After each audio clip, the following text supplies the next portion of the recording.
In the dimly lit hallway of the Harrington Manor, the grandfather clock stood tall, its polished wood gleaming faintly in the moonlight. For generations, it had been the centerpiece of the house, its deep chimes marking the passage of time. But recently, the clock had taken on a sinister role, one that only James Harrington could hear. James jolted awake in his bed, drenched in sweat. The room was silent, except for the faint creak of the old house settling. Then, at precisely 1 a.m., the clock began to chime. Dong, dong, dong. James counted 10, 11, 12. But it didn't stop there.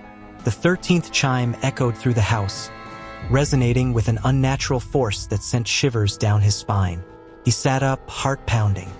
He had asked his family about the sound before, his wife, Eleanor, and their teenage daughter, Clara, but they had only stared at him blankly. They claimed the clock never chimed past midnight.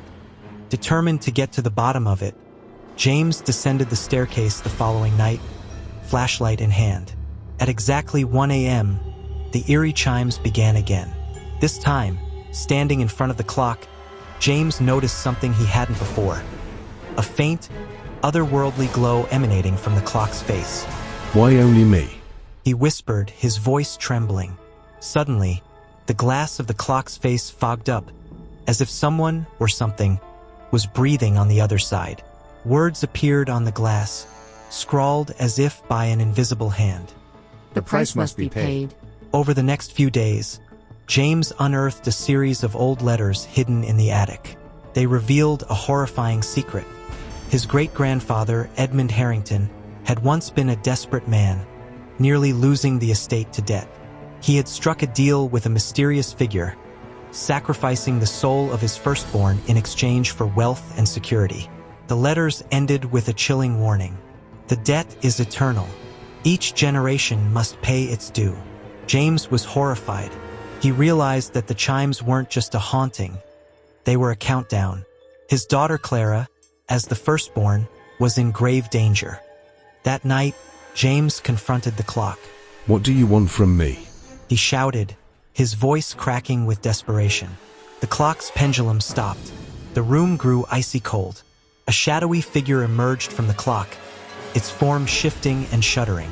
It had no face, only hollow darkness where its features should have been. The debt must be paid. It hissed. James dropped to his knees. Take me instead. He pleaded. The figure loomed closer. The pact cannot be broken, It said. but a substitution can be made. James felt his blood run cold. He knew what the figure meant. It wasn't just asking for his life. It wanted his soul. At 12:59 a.m., James wrote a hasty note to his wife and daughter. I love you both. Forgive me. He stood before the clock, waiting. As the first chime of 1 a.m. rang out, he reached for the pendulum. The shadowy figure appeared again, its void-like form pulsating with malice.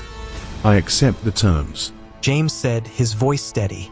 The figure smiled, or at least it felt like it did. Then it is done.